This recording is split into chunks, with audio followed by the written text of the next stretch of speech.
back down, sports clown. It's all just a game, and it's the last down, let down, Cowtown. I said it's all just a game. I give the touchdown, the rundown, the lowdown, cause it's over the game. Gonna crack down, shut down, the sundown. I said it's all just a game.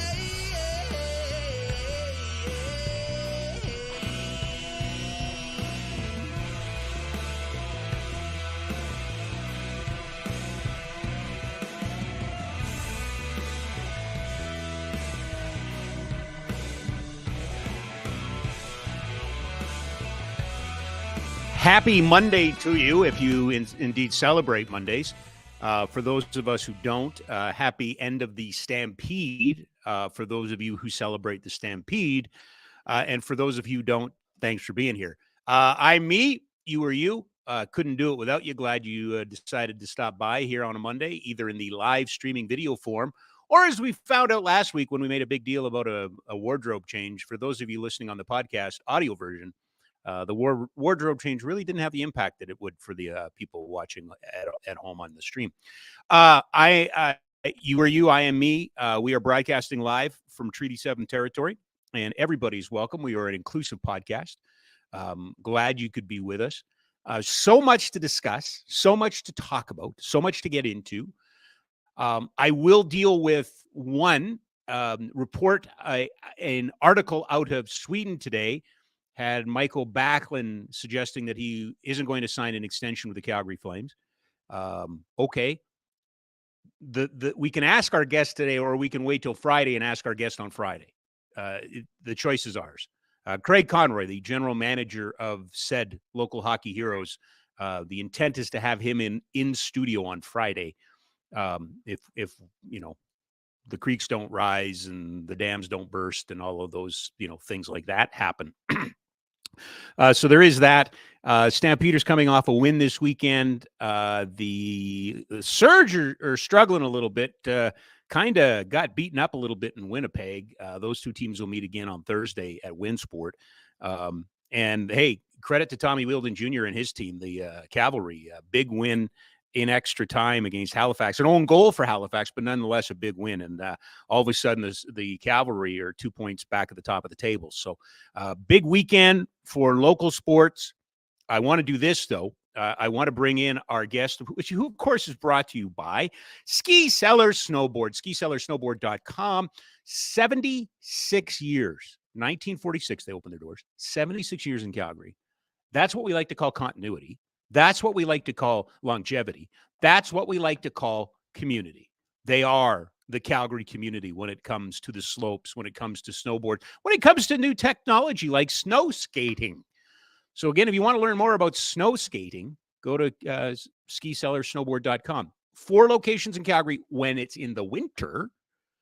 But right now, those locations are all closed. They will soon reopen, and we will tell you the moment that they do. Very pleased to have join us from Mount Royal University, where he is the seer and the knower of all and keeper of all education when it comes to sports management. He is one half of the podcast that we do that I guess this is kind of morphing into a little bit. We've solved nothing, because clearly at the end of this program, we will be able to utter that sentence and it will have merit. My dear friend, your friend, our friend, Calgary's friend, David Legg joins us this afternoon. Prior to a very competitive, and albeit I don't think we want to talk about how much is on the line, but a golf match this afternoon that will be one for the ages. Correct? Oh yeah. Yeah, me and Dale. Dale, we're president of Canadian Sport Institute. This is our annual. This is often the only time he golfs all summer, and so fingers crossed. Fingers crossed that I got. Do you? And I know this a little. You're a temperate golfer, a warm golfer. You temperate? Temperate might be actually the best way to describe it. Yeah. Yeah.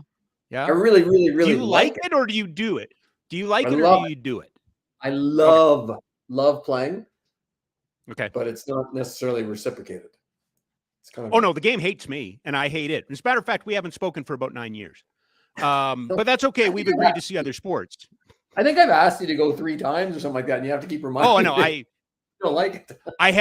I have literally started it, taken lessons, bought gear 3 times. The last time I bought, like, Ken Arkley was the Titleist rep in Calgary, and dude set me up. Like, I was PGA ready except for my golf bag.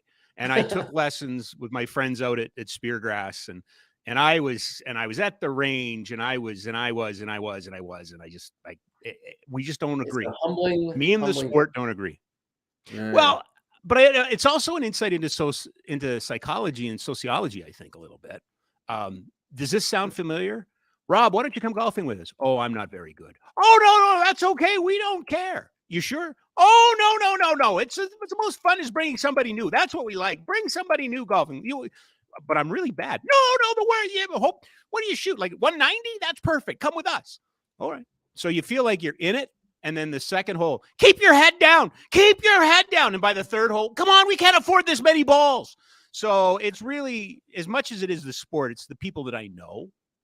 And they know who they are. They know who they are. Yeah, that's right. This is directed to a few people, is it?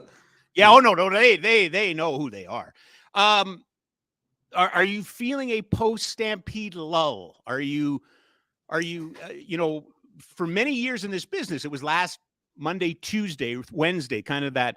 The Major League Baseball All-Star game. That day after that, there's nothing in the sports world. But in Calgary, more of a localized version is that day after Stampede. Are you feeling okay? Are you depressed? Do you need a shoulder to cry on? I think I'm okay. I mean, listen, there was a lot of things. You talked about all the kind of the local stuff going on, but there was a great Wimbledon match yesterday. Even at the Stampede, there were a whole bunch of Albertans that won, a lot of the rodeo events. I had a chance to go to the rodeo yesterday and check all that out. That was my first day at the rodeo yesterday. Like, it really is fun. I miss it. I'm of the ilk that I can't go and watch it. I have to go broadcast it. It's not fun to me to watch it. I have to work it. And I did it for 7 years with with Dwayne Danes. And I miss it. I thought it was one of the most enjoyable projects that I was ever part of, but I cannot just sit and watch and not work. I can totally get that. But so this Stampede was actually a different experience for me in that I think we're going to talk a little bit about this at some point in time. Yes, we are. Not a little. I'm helping a group with a bid for the Commonwealth Games. And so a lot of the Stampede for me was kind of not doing the circuit, but it was going to events where I could meet MLAs, city council members, and just start developing that relationship and just planting seeds about the opportunities for Alberta to bid. And that's something that I haven't done before. So that was kind of an interesting opportunity for me anyways. Is that lobbying? Is that what we would call lobbying when the term gets thrown? Lobbying is what are you now a lobbyist? Well, I guess I'm not, I don't have, I haven't just Googled what the definition of a lobbyist is or lobbying is. But I suspect in some way or another, I guess that's kind of what I'm doing. Whether it's marketing, I don't know, whether it's sales, whether it's promoting. I think relationship building is really. Yeah. When you hear lobbying, you're thinking of, Yeah. I was trying to plant a seed about the games and the opportunity that it could present to our province and starting just to develop the conversation. Cause I think it's one of those things that you have to kind of plant the seed, go away, think about it, come back, get some more information, go away, think about it. And it's a bit of an iterative process, I think. Right. Again, I'm naive and ignorant to this whole process. I'm just learning it as I go. Yeah. But I guess you answered my question because you were not part of let's say the widget lobby in which, you campaign on behalf of widgets and you find money to put in my pocket so that I'm for widgets. It's not greasy. It's relationship building is what it is. Well, did you, or is it greasy? Are you about to tell me you did it in a greasy manner? Is that what you're about to tell me? Well, I hope I didn't. No. Okay. I guess this is a whole different podcast if you did. Yeah. Well, and I guess the beholder might think maybe I hope I didn't come across as greasy or nefarious or kind of inappropriate. Yeah. I mean, I tried to be as honest and forthright and as real as I could, and just sharing kind of some of the things that I think are great opportunities for our province. I mean, deep down inside, I believe it's a great opportunity for us. So that's simply all I was doing, was sharing that and just kind of trying to provide updates on where we're at in the process and things like that. Right. So what was the reception like? Good. I mean, I would say for the most part, people are excited about the possibilities and the opportunities.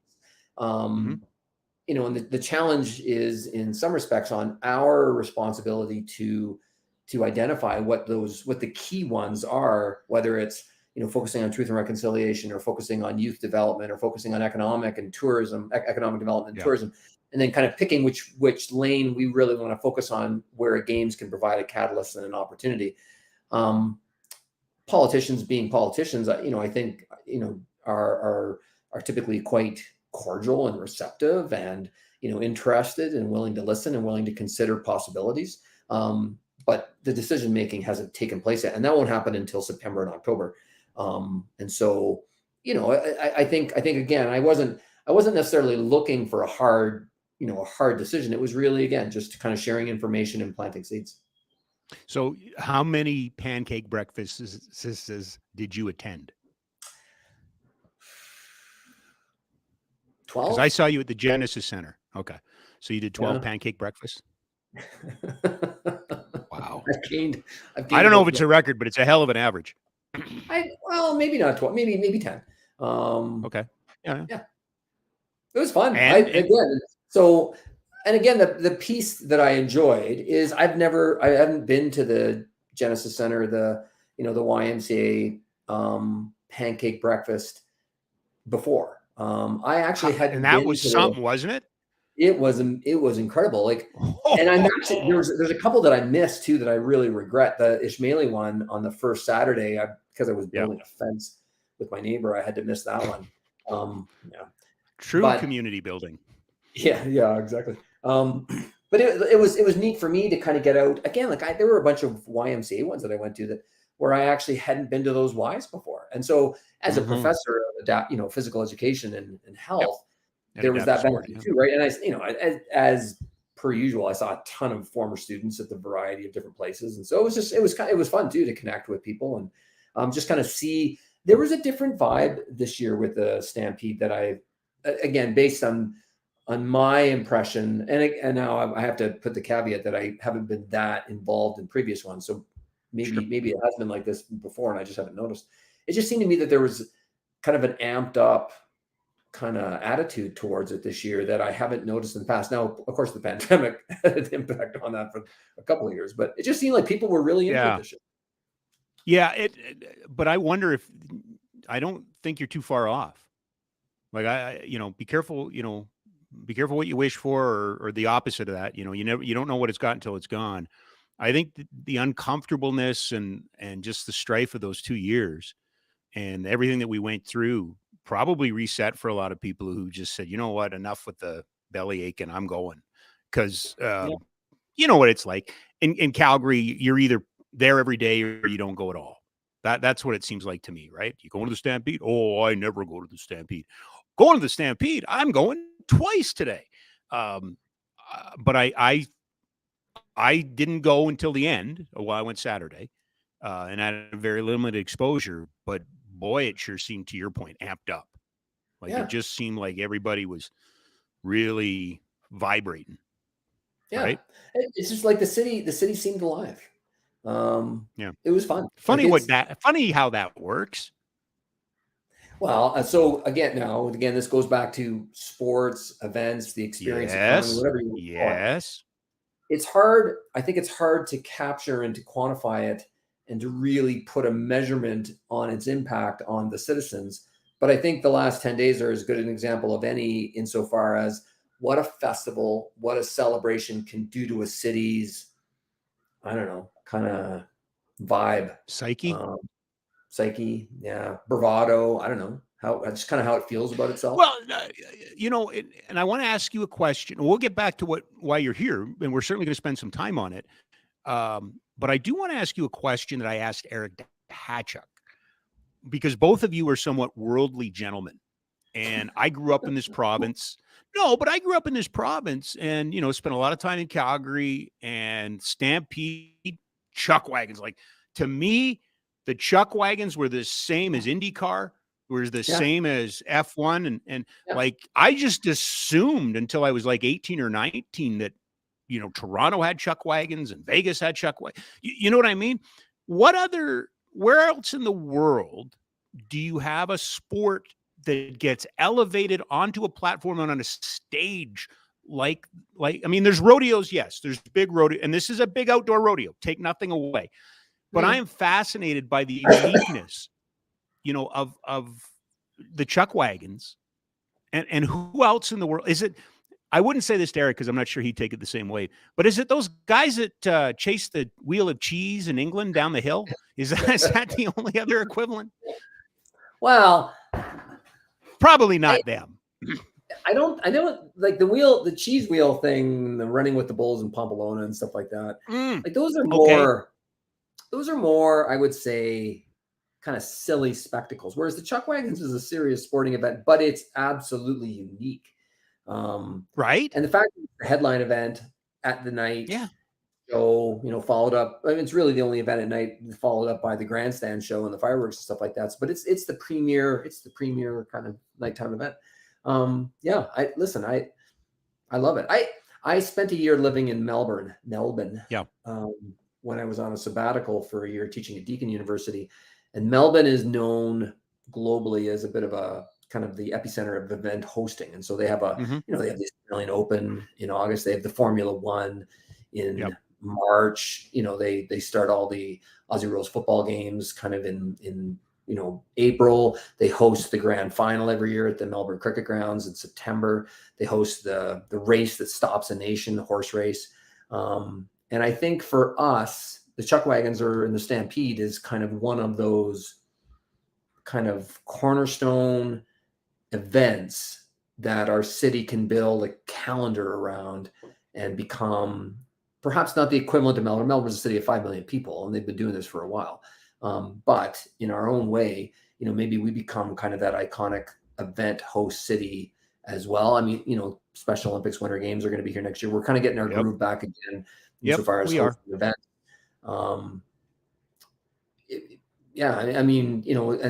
So even some of the golf, I know you don't, love golf, but some of the golf courses around here start hosting different events, and there's the possibility of, we got don't we have an LPGA event coming? And that's right. Down at Riddis, I want to say, but I don't know that for sure. I mean, the tennis center, has been hosting national tennis events. I was just at an international badminton competition at Winsport. Yes. And we had the executive director of Badminton Alberta on talking about that. And I don't know if people realize that, like, that was a world-class event. It was world-class athletes, right? Yeah, it was impressive. It was extraordinary. I mean, and you talked about a little bit earlier, the cavalry, the surge, the stamps, again, there aren't many cities that can boast about kind of the breadth of events that we host. Well, and even, like speed skating, that's another example. It's similar to the chucks in that nobody else does that from a North American context. I mean, you have to go to Europe in order to kind of get the Dutch do. Yeah, the Dutch, exactly. To get that international speed skating opportunity, or even some of the half pipe events that we do out at Winsport. Like we've got some pretty cool options and opportunities here from a sport hosting perspective. Ever tell you my Dutch speed skating story? When I was at the radio station. Are you sure this is appropriate for this it's audience? Appropriate.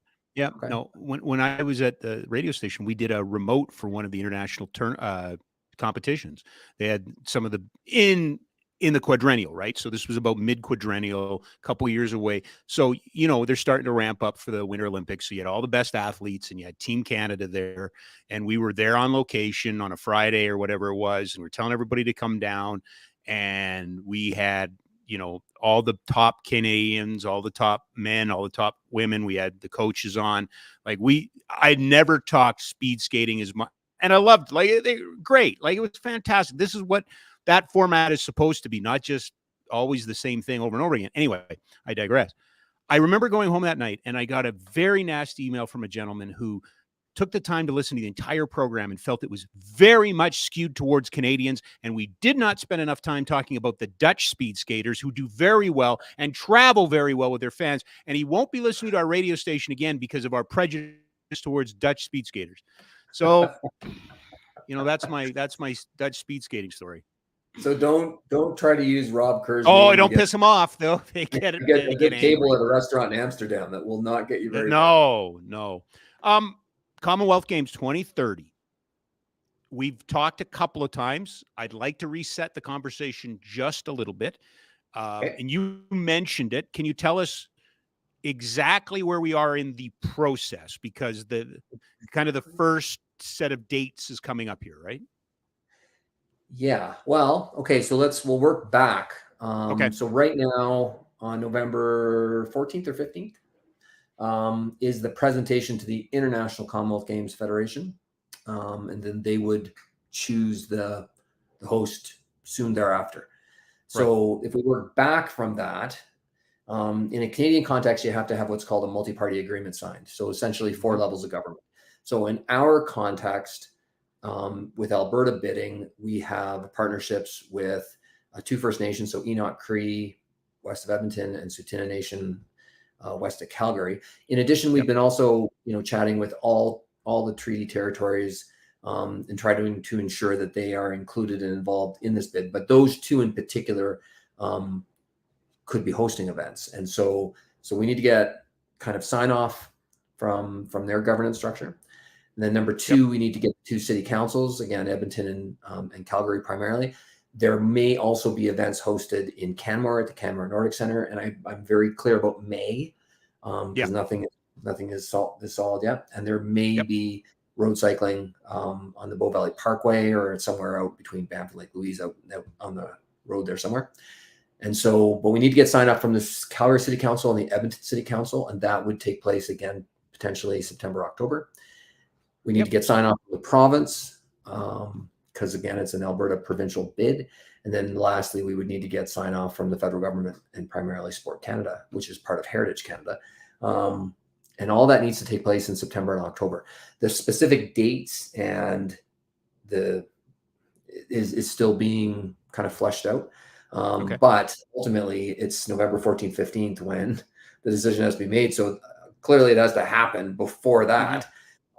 But the earliest, because all these elected officials are going on summer holidays, the earliest they can start is in September, right? So that's where we're at. So right now, what we're doing is we're meeting with and talking to kind of as many people as we can to try to provide updates similar to what I'm just doing with you right now, but perhaps more importantly, to get input and feedback.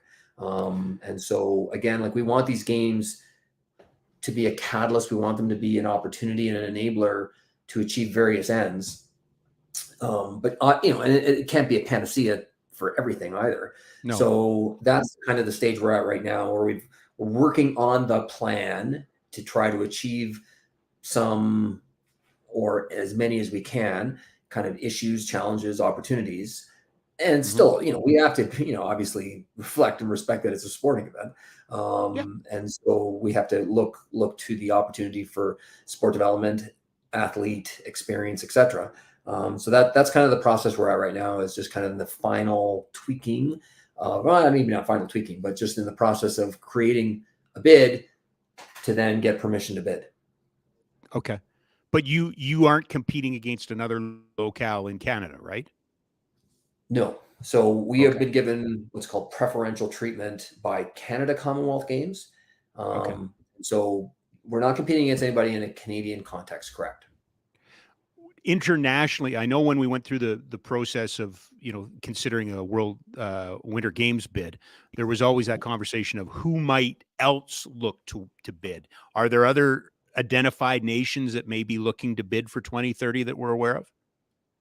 Well, right now, no. But I say that because cities don't have to declare that. Canada is a bit unique in that we are quite upfront about those sort of things, and this multi-party agreement needs to be presented and signed.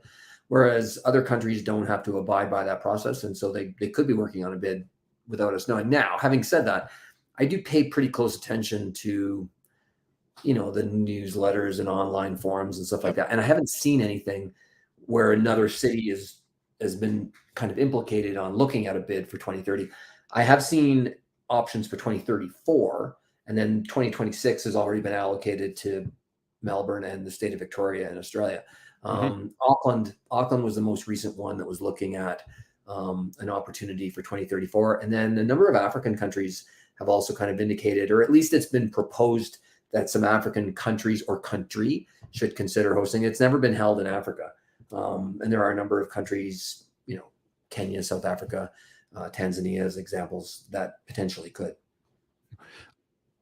The other part of this, which I think is somewhat unique and not Olympic-like, is that the sports themselves aren't necessarily written in stone, right? There is the potential for additions, deletions from traditional sports and new sports, or like yeah. I mean, is that the best way to describe it?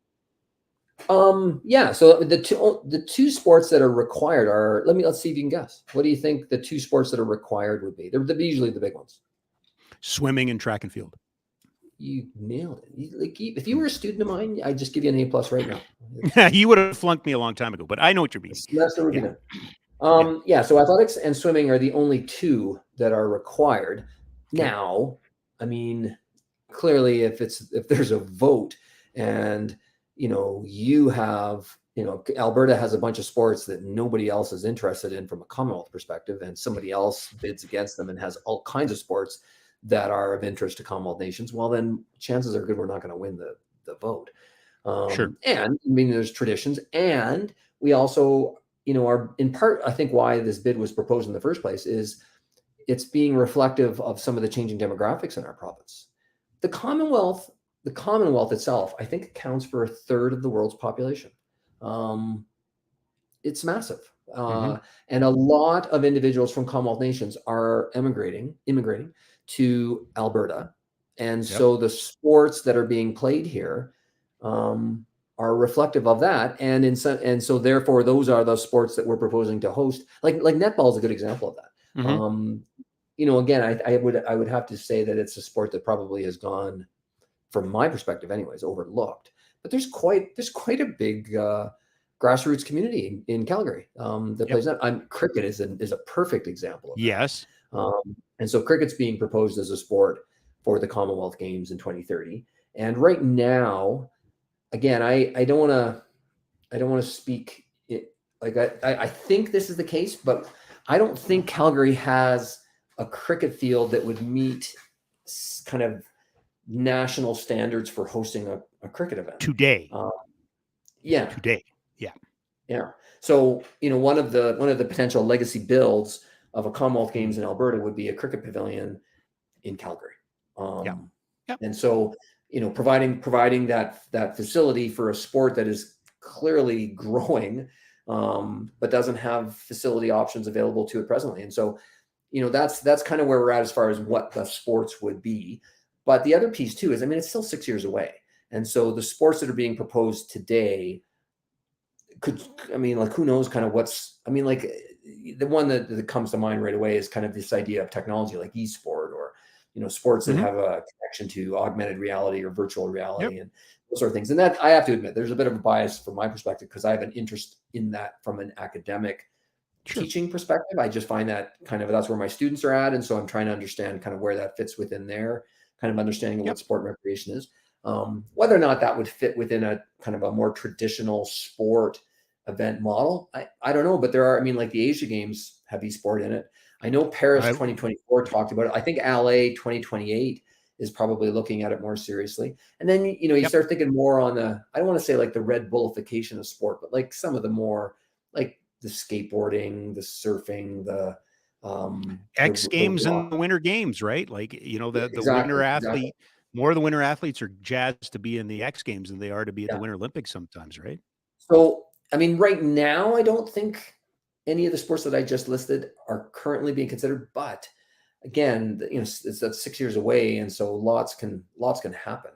Um, Well, and I do like that, and I'm hopeful for, like, rugby sevens has been a kind of just this blessing, right? Like it got to the mhm, Olympics, and mhm.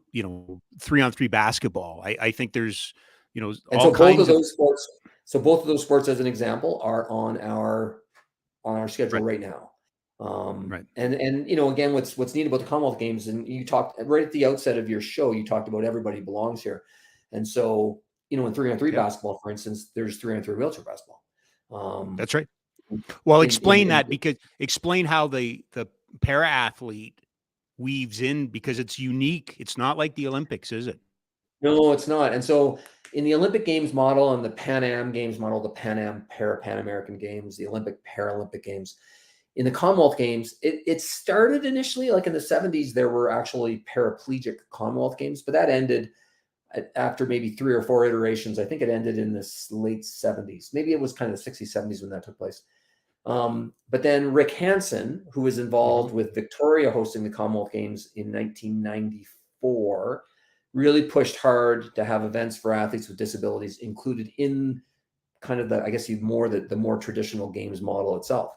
And so Victoria initiated it. The next games were in Kuala Lumpur, Malaysia, if I recall correctly, and they didn't include athletes with a disability. But then the next games after that were in Manchester in the UK, and they did. And they actually voted and made it mandated. And so Okay. from 2002 on, every Commonwealth Games has had, I think it's a minimum of 5 events for athletes with a disability. And so that's, we're certainly considering that too. So the 3-on-3 wheelchair basketball, athletics and swimming are usually 2 of the 5 as well, and then the others I think are Hmm. still being considered.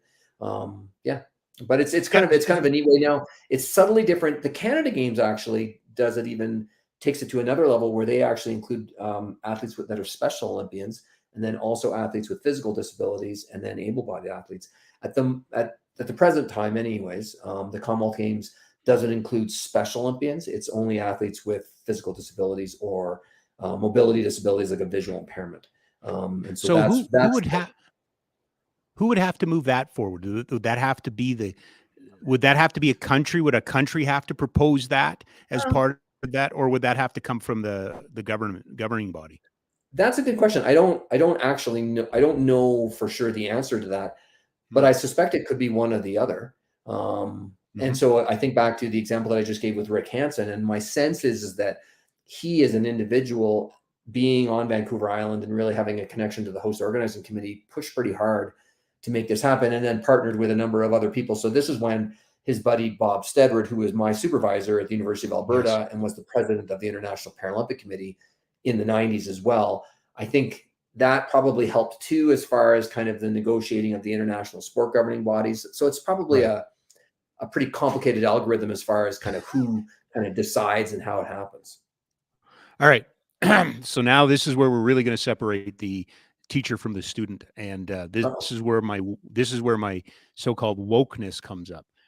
My my social studies, I learned about the British Commonwealth, and Yeah, I was 8 years old when the Commonwealth Games came to Edmonton, and I yeah. remember attending the games, and it's closest I ever got to the Queen was at a lawn bowling event. The Queen and the Queen Mother were Yeah. there. Is the Commonwealth Games in danger of, is it the wrong name? Does it evoke colonialism? I know that you Yeah. have First Yeah. Nations involvement. Is it as tight knit as it was when I was in high school, or you know, could a nation that was never really a colony of Britain be part of the Commonwealth Games? Well, okay. So you got about 6 questions in there.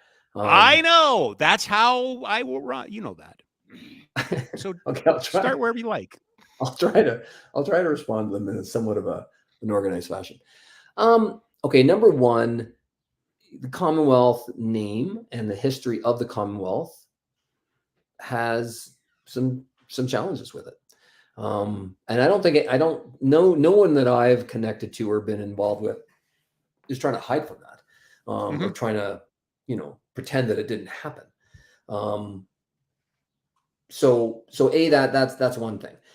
I would argue that some of the countries in the British Commonwealth, and the ones that come to mind most easily are Canada, Australia, and New Zealand, are working very hard to decolonize, address issues related to truth and reconciliation, although they don't necessarily call that in Australia and in New Zealand, but in Canada, we would refer specifically to the specific recommendations in the Truth and Reconciliation Commission.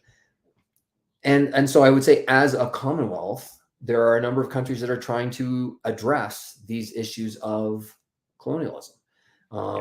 And in previous games, so specifically the ones in Birmingham in 2002 and the 2018 ones in Gold Coast in Australia, there was significant focus on that. And so, yes, the Commonwealth name is maybe, I don't know, maybe it's, I mean, do you come up with a different name?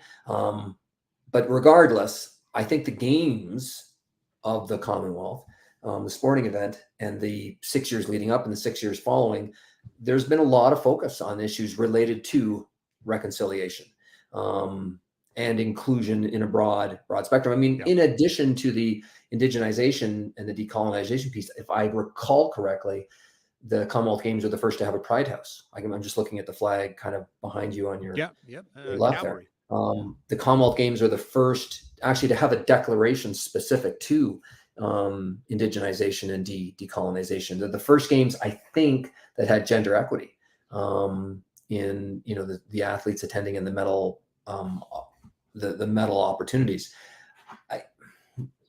So I think they're the ones first the international multi-sport games and the only ones to include athletes with a physical disability in medal events. And in fact, Canadian Chantal Petitclerc was the flag bearer for one of the Canadian teams, I think, in Delhi in 2010. So I would say that the Commonwealth Games, I mean, they're known as the friendly games, but they have pushed really hard.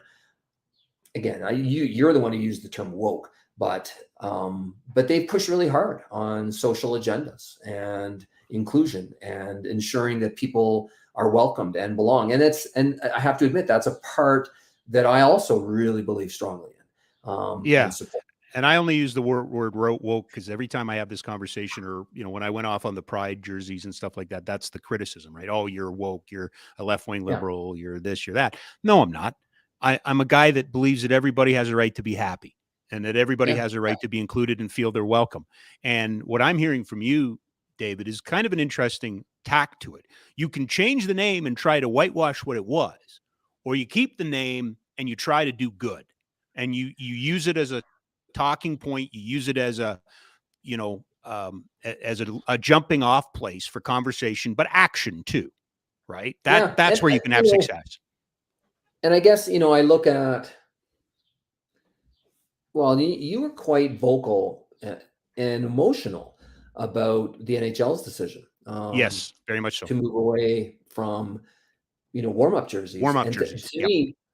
To me, that's something that the Commonwealth Games wouldn't do. They would own it. They would use the games as a platform to talk about social challenges and opportunities for change. And again, that's something that I really admire about it and that I really like about it. It's, again, it's not the Olympic Games in the sense of its worldwide notoriety, but to the point I made earlier, like a third of the world's population are quote unquote Commonwealth nations. And so if we present it properly and, showcase the great things about Alberta and some sports that might be of interest on a global scale, I mean, we can have a pretty wide ranging reach, that maybe that comes at a significant lower cost than an Olympic Games. And you also don't, again, the baggage of and again, I was supportive of a Calgary bid for the Olympic Games too, but it has its own baggage too. Sure does. You have to get in bed with the IOC. I love Olympic athletes. I have no love of the IOC. But somehow I managed to exist. Right? Like, I get it. And sometimes you hold your nose. But you said something that's interesting about a little bit lower cost. And I'm not suggesting that, we ought to, throw money around like, there's no tomorrow or anything. I understand about fiscal responsibility, but it's who's got the cojones to stand up and have a legitimate conversation in this about, look at Edmonton, look at Commonwealth Stadium, look at our legacy that is now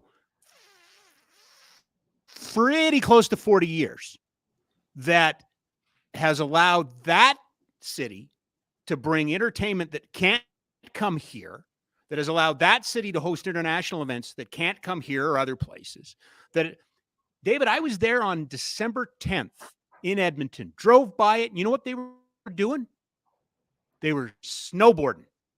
They had a big snowboard track in that facility, right? There's some creativity there.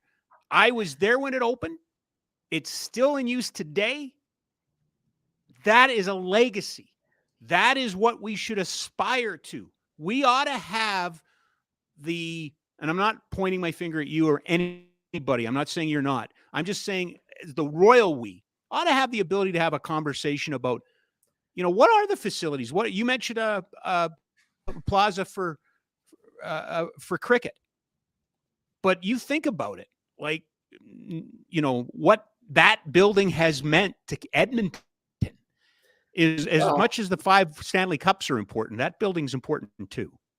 No. I mean, even if you look around the city of Calgary, a lot of facilities were based on hosting of events in the past. Well, I mean, the MMP Center was from the Western Canada Summer Games. Right. The Saddle Dome, certainly Wind Sports, the Olympic Oval. I mean, a lot of these are based on having had an event to host, and it's been a long time. And Edmonton, again, Commonwealth Stadium, their lawn bowling facility, the velodrome that they're building right now, Horlick Park, which they use to host world-class triathlon competitions, the Canmore Nordic Center, the Kiska. So, I mean, the number of facilities that are still here and being used because we hosted events is significant. The older residences at Mount Royal University where I teach, I mean, we're there because of the 88 games. I mean, you can kind of go around the city and find all kinds of venues, Olympic Square in downtown Calgary. Yep. So yes, games can be a catalyst to structural renew, new builds. And so in a Calgary context, right, we're talking about, a cricket pavilion. We're talking about an expansion to the MMP to host the aquatics and the diving for the Commonwealth Games, and then the field house, which, I mean, so Jason Zarin, who's the chair of the Calgary Fieldhouse Society, I saw him present to Calgary City Council a couple months ago, and I think his line to start off with was, "I don't want to drive to Edmonton anymore. I'm tired of driving to Edmonton. No offense to Edmonton, but I'm just tired of having to drive up there," because they have 4 field houses. And whenever, somebody's participating in an event, but you can use the same with Commonwealth Games, because I had to drive up to Edmonton to go see Luke Combs, right? Because he wasn't playing in Calgary. Now, again, I don't want to get it into a Calgary Edmonton thing. No, but yes. But from a Calgary context, I mean, if we could use the games as a catalyst and as something that allows us to access funding from civic and provincial and federal funding, why wouldn't we, as opposed to just paying for it ourselves? I think we're afraid of it. We're afraid of having that conversation. I that's a lesson that I learned out of the Winter Olympic debate is, it's all about money. Why would my money be like, the people that say, well, I don't want to spend the money. I get it. I understand that, but it's not a nuanced conversation. Well, I don't want my money to go there. Well, okay, so we don't have the Winter Olympics. Where's all that money gone? Like, what's it done? What's it improved? What's it made better? Right? There's no legacy from not having the games. And I'm not, we can debate that. I know I'm fighting a fight that is over. But, I want you, David, to go to a pancake breakfast and proudly stand up and say, could we build a 60,000 seat stadium in Calgary for the Commonwealth Games? We should at least have that conversation. We don't need it, I know, but we should not be ashamed of this paying for the frickin' field house, which is 50 plus years old. Not old, obviously, but you know what I'm saying. It's been on the books for 50 years. And again, I point to Edmonton and I go, yes, that team has lost 20 games at home, but it plays home to the Eskimos. right? It is a legacy, and it's 40 years later. It's Yeah, 40 years later. Somehow we have to change the narrative from it being a cost to an investment. Yes. We build, like when we build new schools, we build them as investments. When we build rec facilities, which all of these sport facilities will become recreation facilities. And I think we've gotten a lot better at recognizing that, again, games have to be a catalyst that, provide legacies after the fact. They can't just be used for, one-hit wonders for, a 2-week party in August of, 2030. That can't happen. And again, everything that I've seen and been led to believe, that's not going to happen if this comes to fruition. These are going to become recreation facilities that are going to become gold standards and kind of the jewels, not unlike the libraries like that too. The downtown public library. I mean, it's a jewel in the city and used by the public, but it was built to kind of showcase, and now it's being used regularly. Like, and I can totally foresee those 3 venues that I just talked about happening. Now, could you just invest the money in those 3 things and then maybe, but why haven't we done that yet? Why hasn't that happened already? And so again, games acts as a catalyst because it allows you to access funding outside of just the civic jurisdiction, and it provides a line in the sand. It has to be done and it has to be ready by this date. And so it kind of creates a sense of, we're going to have this done by then, as opposed to that we'll just push it down the line. We'll let another city council or another government deal with it some other time. And that's the field house. Like, that has happened over and over and over and over again.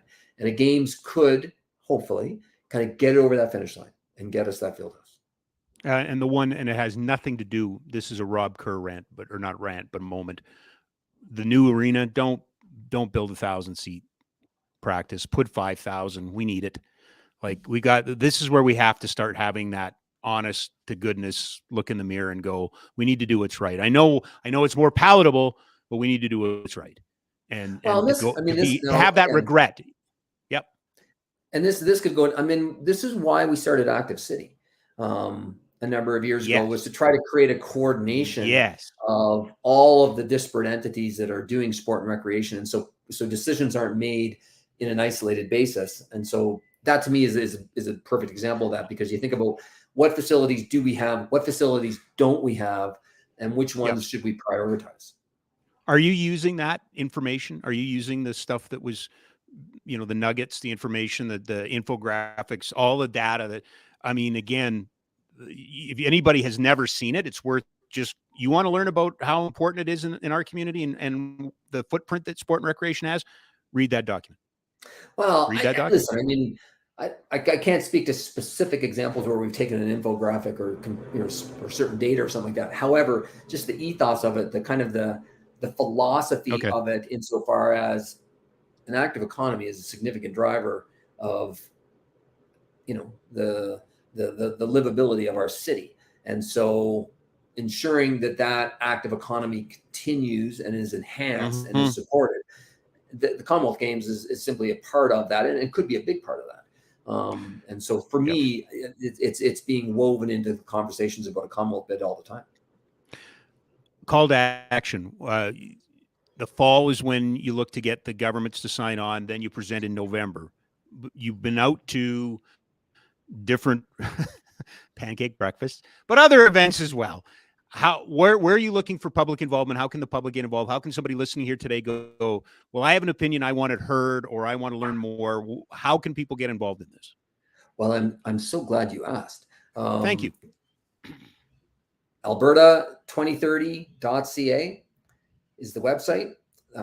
If you just go to the top right-hand corner, there's a provide feedback link right there. We'd love to hear your ideas. And so, please log in there. You can sign up to receive more information as it becomes available. You can reach out directly to me through that. But to me, that's the best way. And then again, if you think not you, Rob Kerr, but people that are listening, if you think that this is worthwhile, please let your city council member know. Please let your member of legislative assembly know that you are supportive of these games, because ultimately, elected officials are responsive to their constituents. And Mm-hmm. so, if there are those who are against the idea, and if they are vocal about it, Yep. then that'll give the impression that that's the wishes of the community. And so if you are supportive of it, we need you to let the elected officials know that. I am obviously a fan of this. We need more of this. I love the First Nations component to it. I think it's uniquely Calgary and Edmonton, Alberta, and I hope that that leads to others seeing how it can be done. But I want to, my feedback would be, let's not be milk toast on this. Let's go for it. Let's stand up and be proud of what. Absolutely right. Let's be proud of it, and understand that we can shout it down, we can vote it down, and we can we can do all of that. Nothing changes the next day. Nothing changes. All of that money that was going to be going to a whatchamacallit or whatever is not going somewhere else. That's not how this works. Yeah. We need to be investing. Your point. We need to invest. And Well, go ahead. Well, I think Alberta knows how to do these things. There are always going to be examples where you say, when Sochi hosted the Olympic and Paralympic Games in 2014, it led to this and this happened. Well, yeah, but you think about the Alberta examples or even the Western Canada examples. Vancouver 2010 Olympic and Paralympic Games, tremendous success. Calgary 88, Edmonton 78 with Commonwealth Games. Then even more on the the Lethbridge Canada Games, the Red Deer Canada Winter Games. I mean, the Arctic Winter Games in Fort Macwood, Buffalo. Like Alberta knows, Western Canada knows how to do these things well. We have a legacy, but what worries me, and I go back to COVID, and you and I had we did podcasts on this, my friend. What worries me is with social media and everything that's happened in the last decade or two, that we've gone from greater good to self-interest. That I am now a proponent of self-interest rather than greater good. Yeah. It's easy to say no. Yep. And now, admittedly, I'm sometimes like that even as a father, right? Oh, sure. Dad, can I just no?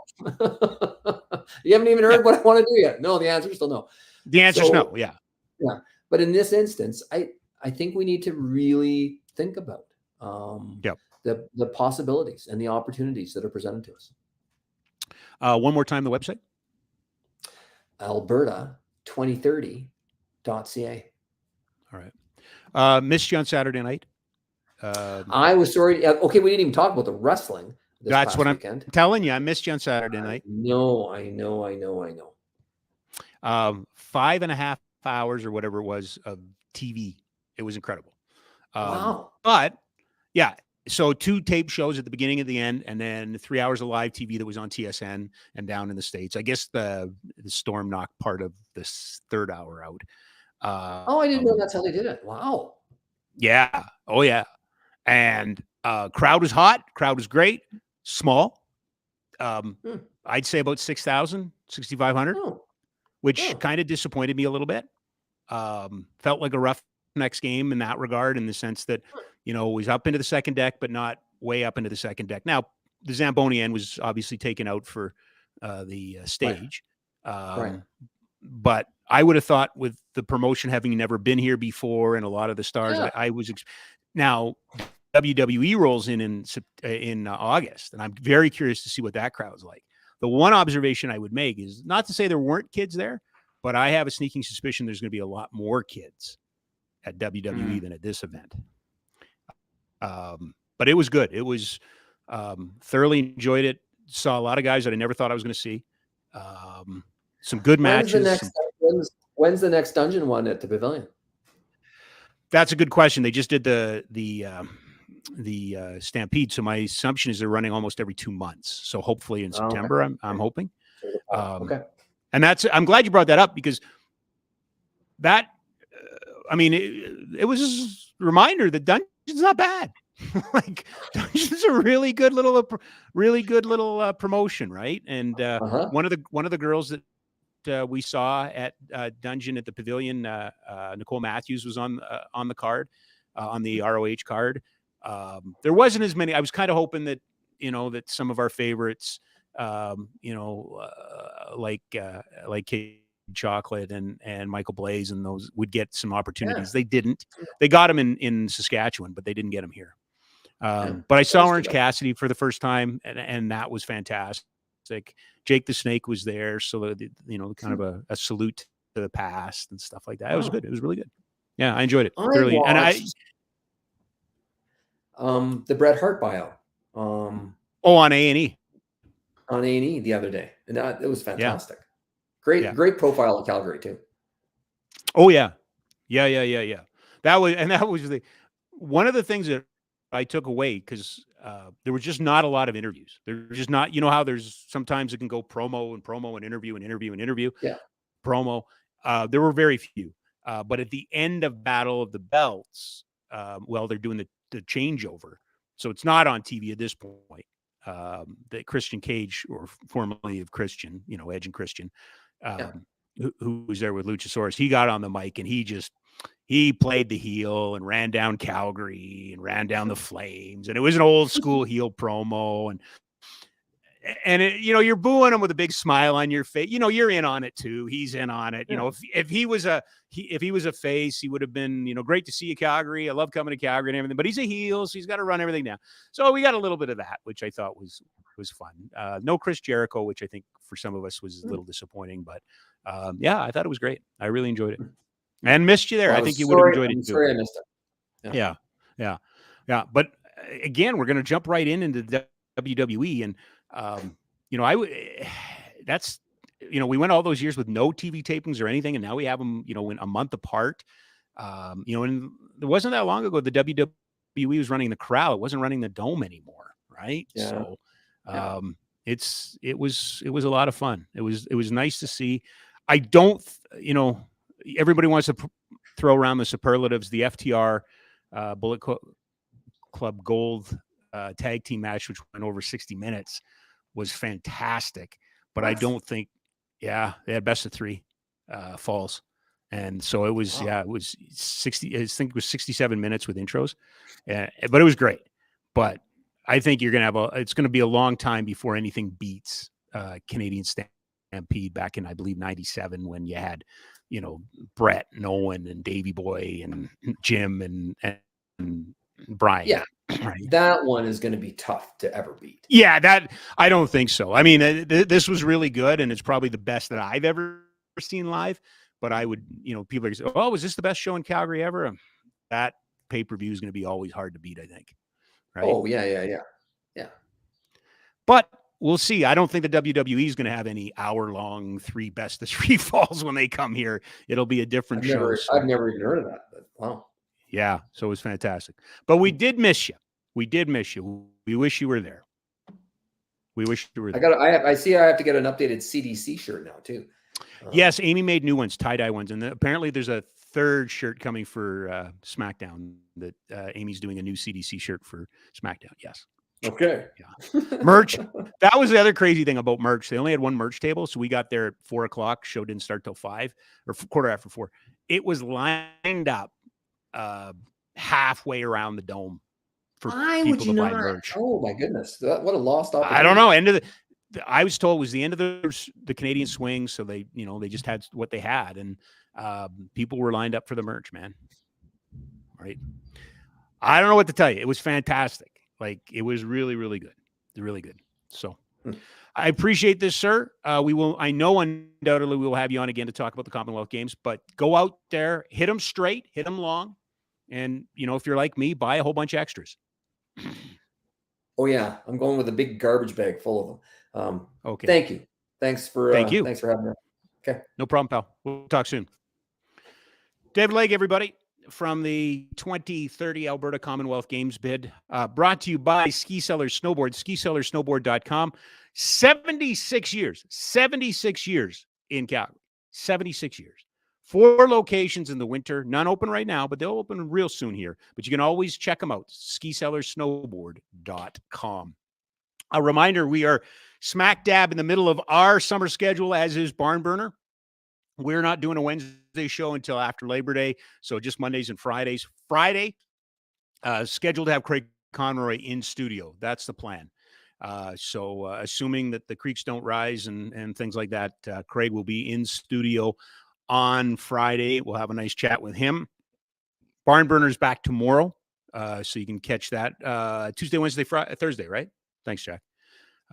So just kind of ramping things down, and then and I know, as soon as hockey starts up in the fall, we'll go ballistic again. And I'm starting to hear some really cool things, and really excited about some of the things that are coming online too. But don't forget, live from the 55 with Danny Austin. They're in the middle. He's in the middle of his season. So the Stamps with a big win this weekend in Saskatchewan. They're now 2-3 on the season. So make sure you check it out. A new one dropped here today. A couple things. One, just as we went on to the air, I found this interesting. Nike, I saw the tweet and I'm like, oh, okay, Nike's going back to Hockey Canada. Actually, the opposite. Nike permanently ending their relationship with Hockey Canada. Hockey Canada, of course, announcing a new president who will take over. Catherine Henderson will take over CEO and president. Bauer recently came back and said that, as soon as that announcement was made, Bauer said, "Oh, we're going to resume our contracts with with Hockey Canada." Nike saying they're not. Nike saying they're not. So Hockey Canada's in some regards not out of the woods yet. Very curious to see what Catherine Henderson does, what her first order of business is, see where the sport goes here in the fall. A couple other things. Tanner Janot, Tampa got a new deal. Why am I bringing this up? I think this is odd. I just think this is odd. 2 years, $2.655 million per. Okay, good deal. Yeah, they're not giving away the whole. They gave up Cal Foote, a 3rd round, 4th round, 5th round pick this year in the draft, a 2nd round pick next year, and a conditional 1st round in 25 for Janot, and all he gets is 2 years, 2.655 per. I don't know why, but I thought that was a little bit odd. All right, time for the final mile today. Tip of the hat, kudos, friend of the program, one of the great Flames alumni, Stanley Cup champion, Tim Hunter, was part of the Hockey Alberta Hall of Fame, or Alberta Hockey Hall of Fame is put on by Hockey Alberta, but Alberta Hockey Hall of Fame. He was inducted in the class yesterday. Local guy that's made good, has coached, has done it all, was a player. This is exactly what the Alberta Hockey Hall of Fame is for honoring the local guy and gals that did good, the teams that did good. So just a tip of the hat to Tim Hunter, and congratulations to him. That's it. A little shorter in the summer. Hope you're well. Hope you're good. We will be back with you on Friday with the general manager of the Calgary Flames, Craig Conroy. For RJ, for Jack, our two producers who did an outstanding job, I'm Rob. Have a great couple of days. Friday, be back here. We'll do this all over again. Thanks, everybody.